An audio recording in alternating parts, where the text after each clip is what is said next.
তো বন্ধুরা এই দেখুন আমার ক্ষীর এখানে রেডি হতে পারলো না, এই যে আরেকজনের বাটি নিয়ে চলে এসেছি ক্ষীর খাবে বলে। এই দেখুন এই দেখুন কত বড় বাচ্চা, দারুন।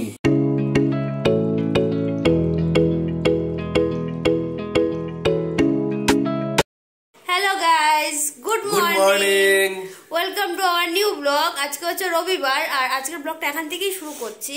আর এই যে স্যার চলে এসছে কাজ থেকে, আজকে তাড়াতাড়ি চলে এসছে, এখন বাজে প্রায় 8:30 পৌনে 9টার মতো হয়ে গেছে। তা ভাবলাম কেননা আজকে চাটা স্যারের সাথেই একসাথে খাওয়া যাক, কারণ হচ্ছে আমার আজকে একটু উঠতে লেট হয়ে গেছে, তো শাশুড়ি মার চা উনি আগেই খেয়ে নিয়েছেন।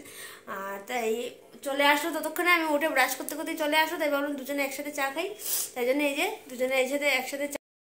দুজনে একসাথে চা নিয়ে বসে গেছি। এখানে লিকার চা আর বিস্কিট, এই হচ্ছে আজকের দিনের শুরু। আর এদিকে আমি সকালবেলা ব্রেকফাস্টটাও রেডি করে নিয়েছি, প্রায় অনেকটাই ম্যাক্সিমামটাই রেডি হয়ে গেছে, আর অল্প একটুখানি বাকি আছে। তো স্যারের আজকে সকাল সকাল ফরমাইশ হয়েছে যে উনি আজকে এক সিদ্ধ খাবে। এক সিদ্ধ বলতে আপনার ওই গোবিন্দভোগ চাল দিয়ে সব রকমের সবজি টবজি দিয়ে একসাথে সিদ্ধ করে নেওয়াটা, ওইটাই। তো তার সাথে ঘি বা মাখন দিয়ে যা দিয়েই ভালো লাগে। আর হচ্ছে গিয়ে সেকা পাপড়, মানে পুরা পাপড়, যেটা তেলে ভাজা পাপড় নয়, ওই পাপড়, তাই তো? আপনারা খাবেন, খুব ভালো লাগে। হ্যাঁ, তো চলুন আগে চাটা খেয়ে নিই, তারপর দেখাচ্ছি যে ওইটা কিভাবে করি। তো বন্ধুরা এই হচ্ছে সেই এক সিদ্ধ ভাত, যেটার কথা আমি বলছিলাম। আর তার উপর একটুখানি ঘি চড়িয়ে দিলাম। এই শীতের সকালে সব সবজি দিয়ে এরকম এক সিদ্ধ ভাত খাওয়ার মজাই আলাদা। আর এটার মধ্যে আছে আপনার আলু আছে, সিম আছে, তারপর মিষ্টি কুমড়ো আছে, আর হচ্ছে কি আপনার ইসে দিয়েছি একটুখানি কাঁচা টমেটো দিয়েছি। আমার ভালো লাগে, ওর কতটা পছন্দ হবে জানি না, আমার ভালো লাগে তাই আমি দিয়েছি, ওকে অল্প করেই দিয়েছি, একটাই দিয়েছি, আর বাকিটা আমি দিয়েছি। তো এই হচ্ছে সকালের আজকের আমাদের ব্রেকফাস্ট, একদম গরম গরম পুষ্টিকর খাবার। তো চলো তাড়াতাড়ি খেয়ে নাও, ঠান্ডা হয়ে গেলে তো আর ভালো লাগবে না, তাড়াতাড়ি খেয়ে নাও। আর এই হলো তেল ছাড়া পাপড় ভাজা, সেকা পাপড়, একটুখানি পুড়িয়ে নিতে হয়, যেটা আপনার এক সিদ্ধর সঙ্গে খুব ভালো লাগে। এটা কিন্তু আপনারা মানে সন্ধ্যাবেলা চায়ের সাথেও একটুখানি খেতে পারেন, জানেন তো, স্ন্যাক্স হিসাবে বেশ ভালোই লাগে খেতে, নুনতা নুনতা লাগে, বেশ ভালো লাগে খেতে। তো চলুন তাড়াতাড়ি খেয়ে নিই এবার। ফাইনালি স্নান কমপ্লিট। আর এদিকে মা কি দিয়ে গেল দেখি, ঠাকুর পুজোর প্রসাদ দিয়ে গেছে হয়তো।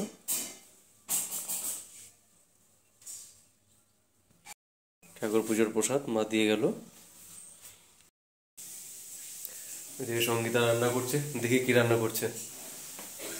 সঙ্গীতা রবিবার স্পেশাল, দেখি কি গো রবিবার স্পেশাল কি রান্না করছো, দেখাবে কিছু আমাদের? হ্যাঁ, স্নান কমপ্লিট আমার, একদম স্নান করে ফ্রেশ। রবিবার স্পেশাল হচ্ছে আমাদের বাবা কাজে হচ্ছে এই যে ফ্রাইড রাইস। বাবা ফ্রাইড রাইস রান্না করছো, আর তার সঙ্গে ফ্রাইড রাইস, তার সাথে হবে কাশ্মীরি আলুর দম, এই যে তার মশলা কষানো হচ্ছে, এই যে দারুণ জমে যাবে আজকে খাবার। আর হবে এখানে এই যে ফুলকপিগুলো বাকিয়ে রেখেছি, ফুলকপি বড়া।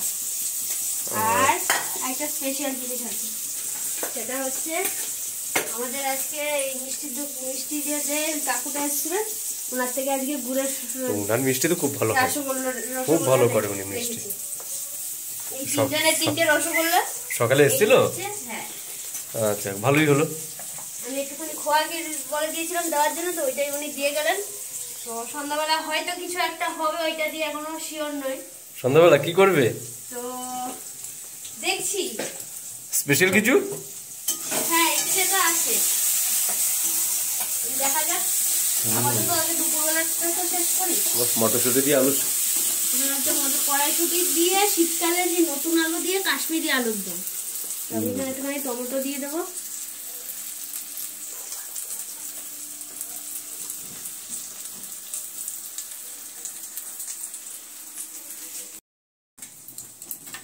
কাশ্মীরি আলুর দমে কি দিলে? কাশ্মীরি আলুর দমে নেচেড়ে সেরকম কিছু লাগে না, কি হচ্ছে?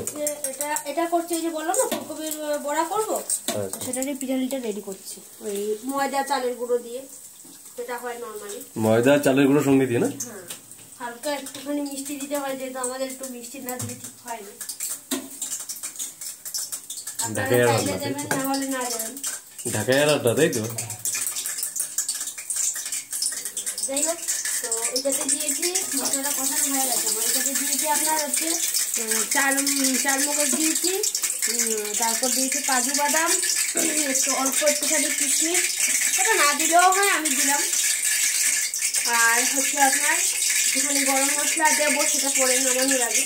আর টমেটো দিয়েছি, আর অল্প একটুখানি ধনে পাতা দেবো। ধনে পাতার কাশ্মীরের উদ্যমে আপনার ধনে পাতা আর গরম মশলা দুটোই একসাথে দিতে হয়, তার একটা আলাদাই টেস্টের আলাদাই ফ্লেভার হয়। তো আপনারা যদি মনে করেন দেখুন একটা যখন একটা দিতে পারেন, তাহলে দুটোও দিতে পারেন, কোনো সমস্যা নেই। আমি দুটো দিয়েই করি, দুটো দিয়েই খেয়ে আমাদের পছন্দ হয়। আর অ্যাকচুয়ালি কাশ্মীরি আলুর দমে দুটোই যায়, দুটোই দিতে মানে দেয় অ্যাকচুয়ালি যে রেসিপি রয়েছে। এবারে যার যেরকম হয় পছন্দ। Fried rice complete?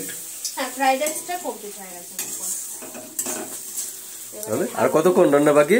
এই তো আলুগুলো এবারে দিয়ে একটুখানি কষিয়ে আরে তুমি তাড়াতাড়ি করো, তোমার রান্না দেখেই তো আমার খিদে পেয়ে গেল। হালকা গ্রেভি করে নামিয়ে নেবো। তারপর স্নান করে এসেছি, এই রান্না দেখে কি আর বসে থাকা যায়? আর হচ্ছে এই ফুলকপি বড়াটা হলেই কমপ্লিট।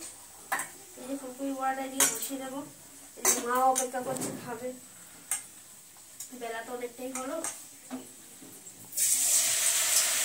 ফুলকপি বড়াটা আবার ফটাফট করে। এবারে শীতে আমাদের সেভাবে ফুলকপি বড়া খাওয়া হয়নি, এই ভাবলাম আজকে একটুখানি করি। একদিন বেগুন পোড়া করো তো। হ্যাঁ, একদিনকে বেগুন ভর্তা। বেগুন পোড়া বলতে বেগুন ভর্তা স্পেশাল যেটা হয়, বেগুন পোড়া সঙ্গে হচ্ছে আলু পোড়া, কাঁচা লঙ্কা পোড়া, টমেটো একটুখানি হালকা করে পুড়িয়ে দিয়ে আমি করি। ওটা হচ্ছে আপনার চোখা। ও আলু চোখাটা খুব ভালো বানায়, তো একদিন আপনাদের সঙ্গে রেসিপিটা শেয়ার করবে। বেগুন দিয়ে ওটা মিক্স চোখাই বলা যায়, যেটা অ্যাকচুয়ালি বিহারিরা লিচির সাথে খায়। আর ও এটা খুব ভালো বানায়, খুব ভালো হয় খেতে। কবে বানিয়ে খাওয়াচ্ছ? দেখি এই শীতের মধ্যেই যদি হয় ওইটা আবার আমাদের রেসিপিটা শেয়ার করবে তো? হ্যাঁ, অবশ্যই করবো। ওইটা আবার কি বলতো, মা যেহেতু খেতে পারবে না, কারণ ওটা পেঁয়াজ দিয়ে না করলে ভালো লাগে না। তো দেখছি কোনদিন যেদিন সুবিধা হবে সেদিনকেই করবো।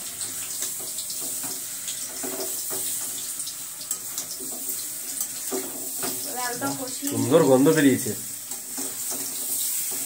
দেখেই মনে হচ্ছে এখনই নিয়ে খেয়ে নিচ্ছি।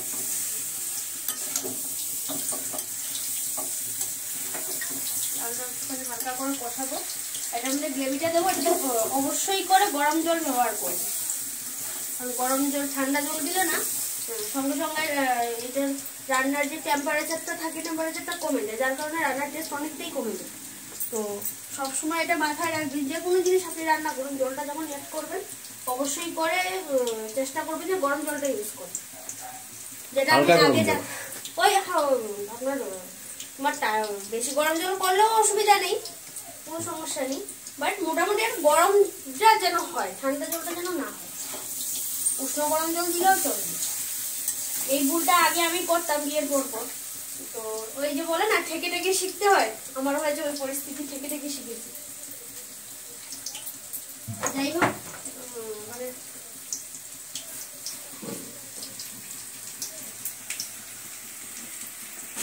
এদিকে রান্না হচ্ছে, দেখো। আপনাদের একটা কথা বলা হয়ে ওঠেনি, কালকে আমাদের বাড়িতে পুজো আছে। বাস্তব পুজো বলা হয় এটাকে। বাড়ির যে নিয়ে একটা পুজো হয়, যেটা আপনার পৌষ সংক্রান্তির দিন সকালবেলা ব্রাহ্মণ এসে সেটা করে দিয়ে যায়, বাড়ির বাইরেই হয়। আর এদিকে সঙ্গীতা রান্না কমপ্লিট, ভাত হয়, স্পেশাল কিছু বানিয়েছে, সেটা রেডি করে ডাকছে আমাকে। তো দেখি কি করছো, আর সেটার ব্যাপারে ডিটেলসে পরে কথা বলবো। আর কালকে পুজো আপনারা দেখবেনই, চলুন কি বানিয়েছি দেখি। পরিবেশন করে দিয়েছো? বাহ, বসো বসো, ঠান্ডা হয়ে যাচ্ছে। বাস, দারুণ দারুণ মিষ্টি, তারপর ফ্রাইড রাইস, কাশ্মীরি আলুর দম, বাহ জমে একদম ক্ষীর। ফুলকপি বড়া। চলো খেয়ে বলো কেমন হয়েছে। তাড়াতাড়ি করে খেয়ে নি। তো ফাইনালি গাইস দুপুরবেলা খাওয়া দাওয়া করে এই শীতের বেলা একটুখানি ভাত ঘুমিয়ে তারপর উঠে ভাবলাম যে ক্ষীরটা একটুখানি রেডি করে নিই। তো আপনাদেরকে তো দুপুরবেলা বলেইছিলাম যে আমার সকালবেলা আমাদের যে মিষ্টি দিয়ে যান সেই কাকুকে আমি বলে দিয়েছিলাম গত পরশু দিনকে যে আমাকে একটুখানি খোয়া ক্ষীর এনে দিতে, ভালো খোয়া ক্ষীর। ওনার কাছে বেশ ভালোই খোয়া ক্ষীর পাওয়া যায়, উনি বাড়ি এসেই দিয়ে যান। তো উনি আজকে আমাকে প্রায় 300 গ্রাম মতো খোয়া ক্ষীর দিয়ে গেছেন। তো ভাবলাম যে সেই ক্ষীরটাকে একটুখানি রেডি করে নিই, তারপর আজকে যদি পিঠে করি তো করব, না হলে রেডি করে রেখে দিলে কি বলুন তো যখন তখন রেডি করে নেওয়া যায়। আর কালকে যেহেতু পৌষ সংক্রান্তি আছে তো একটুখানি সকালবেলা পিঠে বানিয়ে নিলে সবাই একটু স্নান টান করে, আমাদের বাড়িতে পুজো রয়েছে বাস্তু পুজো, সংক্রান্তির দিন সকালবেলা সেই পুজোটা আমাদের বাড়িতে হয়। সেই পুজো হয়ে গেলে পরে তারপর সবাই প্রসাদ নিয়ে একটু একটা দুটো করে পিঠে খেতে পারবে। তাই জন্য এখানে আমি ক্ষীরটা রেডি করে নিচ্ছি। তো খোয়া ক্ষীরটাকে না আমি যেহেতু এটা পুরো একদম একটা চাকা মতো থাকে, সেটাকে আমি আপনার ইসে করে নিয়েছি, গ্রেট করে নিয়ে তারপর এটার মধ্যে আমি এদিকে এই দেখুন দুধ জাল দিয়ে দিয়েছিলাম, দুধটা জাল দিয়ে রেখেছিলাম আগের থেকে। সেই দুধটার থেকে খোয়া ক্ষীরটা দিয়ে দুধ দিয়ে জাল দিচ্ছি। আর এটার মধ্যে না পরিমাণ মতো, মানে আমরা যেরকমটা মিষ্টি খাই, হালকা মিষ্টি খাই, আপনারা তো জানেনই, ওই হালকা অল্প একটুখানি চিনি দিয়ে দিয়েছি। আর এই যে কালকের যে গুড়টা নিয়ে এসেছিলাম না, ছোলা গুড়টা, খেজুরের গুড়, সেই গুড়টা অল্প একটুখানি দিয়ে দিয়েছি, জাস্ট অল্প একটুখানি, জাস্ট ফ্লেভার হওয়ার জন্য। আপনারা কালারটা দেখলে বুঝতে পারবেন, জাস্ট একটুখানি ফ্লেভার হওয়ার জন্য দিলাম। তো এই ক্ষীরটা এবার ভালো করে একটুখানি জাল দিয়ে দেবো। অনেকে আবার কি করে এটার মধ্যে না অল্প একটুখানি এলাচ গুঁড়ো দিয়ে দেয়, তাতে কি ফ্লেভারটা একটু ভালো হয়। তো আমি আজকে আর এলাচ গুঁড়ো দেবো না, যেহেতু আমি খেজুরের গুড়টা দিয়েছি, তার একটা নিজস্ব অথেন্টিক ফ্লেভার রয়েছে। তো তাই জন্যে আজকে আমি এলাচ গুঁড়ো আর দেবো না। আপনারা চাইলে দিতে পারেন, তাতে কি ফ্লেভারটা একটু ভালো হয়। অনেকে এলাচের গুঁড়ো ফ্লেভারটা বেশ ভালোবাসে, আমি আর দিচ্ছি না আজকে। তো আপনারা কারা কারা পিঠে পুলি অলরেডি বানানো হয়ে গেছে, খাওয়া হয়ে গেছে, নিশ্চয়ই কমেন্ট করে জানাবেন। আমার তো এই সবে শুরু হলো, খাওয়া হয়েছে আগে, আমার যারা বানিয়েছে আমাকে দিয়েছে, আমার সেইভাবে খাওয়া হয়েছে, কিন্তু আমার এখনও করব করে আর করা হয়ে ওঠেনি। তাই ভাবলাম যে কেননা আজকেই শুরু করি, যেহেতু কালকে পৌষ সংক্রান্তি রয়েছে। তো ঠিক আছে, ক্ষীরটা আমি ভালো করে জাল দিয়ে নিই, তারপর দেখাচ্ছি আপনাদেরকে ঠিক কতটা জাল দিলাম, কতটা শুকোলাম। আপনারা সাথে থাকুন। ফাইনালি বন্ধুরা এখানে এই দেখুন আমার ক্ষীরটা অনেকটাই গাঢ় হয়ে গেছে। তো ঠান্ডা হলে না ক্ষীরটা আরও গাঢ় হয়ে যাবে। তো আমি আর 5 মিনিট মতো, 5 মিনিটও নয়, 3 থেকে 4 মিনিট কি 3 মিনিট একটুখানি জাল দেবো, তারপর আমি গ্যাসটা অফ করে দেবো। তো ঠান্ডা হলে না অনেকটাই গাঢ় হয়ে যাবে। দেখুন অলরেডি গাঢ় হতে শুরু করেছে। বেশি গাঢ় হয়ে গেলে না, একদম ড্রাই হয়ে গেলে খেতে ভালো লাগে না। তো আমি আর 2-3 মিনিট মতো একটুখানি জাল দিয়ে নেবো, তারপর আপনাদের দেখাচ্ছি যে এটা ঠিক কি পরিস্থিতি হলো। তো বন্ধুরা এই দেখুন আমার ক্ষীর এখানে রেডি হতে পারলো না, এই যে আরেকজনের বাটি নিয়ে চলে এসেছি ক্ষীর খাবে বলে। এই দেখুন কত বড় বাচ্চা, দারুন ক্ষীর আমার রেডি হতে পারলো না, এদিকে ক্ষীর খাওয়ার জন্য আরেকজন বাটি নিয়ে চলে এসছে। এই যে ফাইনালি ক্ষীরটা আমি এইটুখানি রাখবো, আর শুকোবো না। তো তারপর ঠান্ডা হলে আমার ঠিক যতটা থিকনেসের দরকার হয়ে যাবে আমার। কি সুন্দর গন্ধ, না খেলে হবে না, অল্প একটু দাও না। ঠিক আছে চলো না, বাটটা বাড়াও, দিচ্ছি। এই যে উপরটায় আনো, অল্প অল্প, দেখো গরম লেগে যাবে কিন্তু। তো কারা কারা ক্ষীর খেতে চান তাড়াতাড়ি চলে আসুন সবাই। একটু টেস্ট করে দিই। আহা কি সুন্দর গন্ধ। এই না চামচটা না, এত ঠান্ডা হয়নি, জিভ পুড়ে যাবে।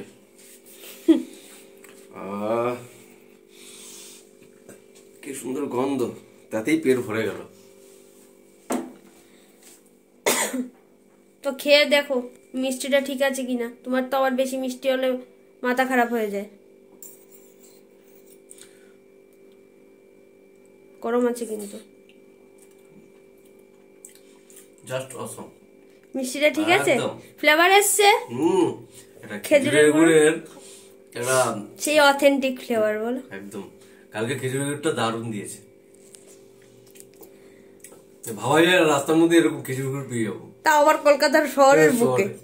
গ্রাম বাংলায় হলে তাও একবার মানা যেত বলে, তৈরি হচ্ছে ওই জায়গায় তৈরি করে। না গ্রাম বাংলায় হলে তাও একবার মানা যায় যে গ্রাম বাংলায় তো অ্যাভেলেবেল আছে, বাট কলকাতার শহরের বুকে মেইন রোডের রাস্তায় এরকম পাওয়া যাবে অসম্ভব ব্যাপার। ওই জায়গাটা প্রতি বছরই আসে ওরা।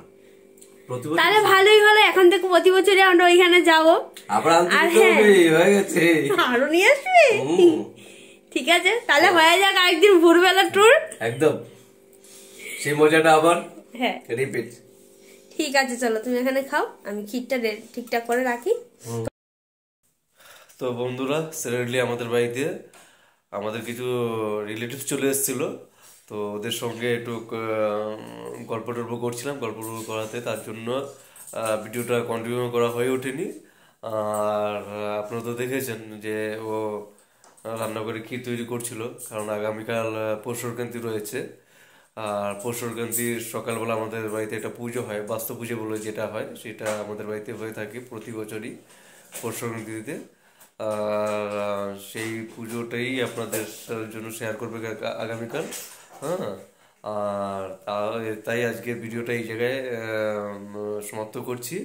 হ্যাঁ, আর আজকের ভিডিওতে যদি আপনাদের কোনো কিছু ভালো লেগে থাকে তো please do like, comment, share আর সাবস্ক্রাইব। গুড নাইট বন্ধুরা, ভালো থাকবেন, সুস্থ থাকবেন এবং হাসি খুশি থাকবেন সবাই মিলে। Good night.